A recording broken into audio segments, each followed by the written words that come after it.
I'm so proud and so pleased to have been so privileged to grow up in Southern California and to have, basically, I went to the school of Disneyland. That is where I learned all that I ever needed to really know in my brain about anything that I ever cared about in the realm of studying the world and everything in it. Disneyland taught me so much, didn't it, you guys? I know. But anyway, yeah, I say child of Disneyland, so yeah, the most eagerly anticipated and fondly remembered days of my childhood were spent at Disneyland. I'll never forget when I was, it must have been when I turned 7, we were on our way to Disneyland.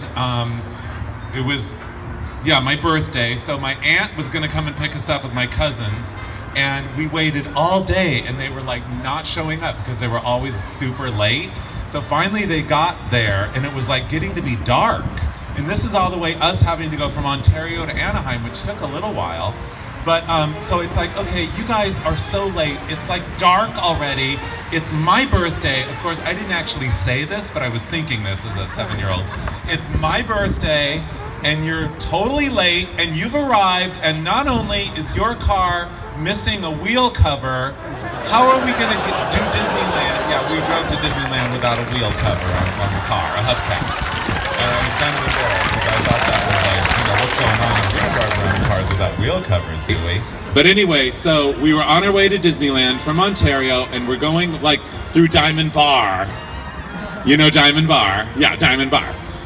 Formerly the Diamond Bar Ranch, of course. And all of a sudden, cloudburst, it starts raining.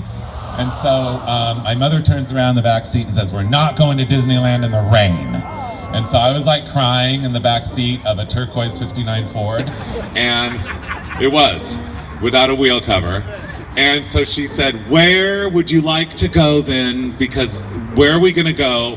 Where would you like to go to celebrate your birthday? We're not going to Disneyland. And I'm like, Vince's Spaghetti in Ontario. Have you guys ever been to Vince's Spaghetti in Ontario? The world's largest spaghetti house, homespun and family run since 1945.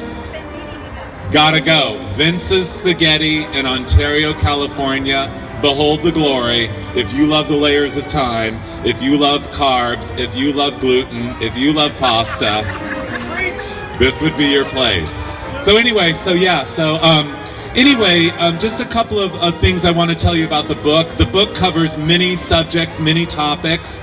It is kind of, you know, all kind of my version of what Americana is. There's a whole section about food. There's a whole section about transportation, and there is a whole section that I call theme park land, which goes way on and beyond Disneyland itself. But I will say, in putting this book together, Disneyland was what I did last in this book, because it was the part that I knew that I wanted to get more right and give more care to than any other part of this book, because Disneyland is something we all know and we love, and we've all like done a lot of research and been there. We know it intimately, so it had to be right. So I spent a lot of time. There's a nice picture and overview shot in the book.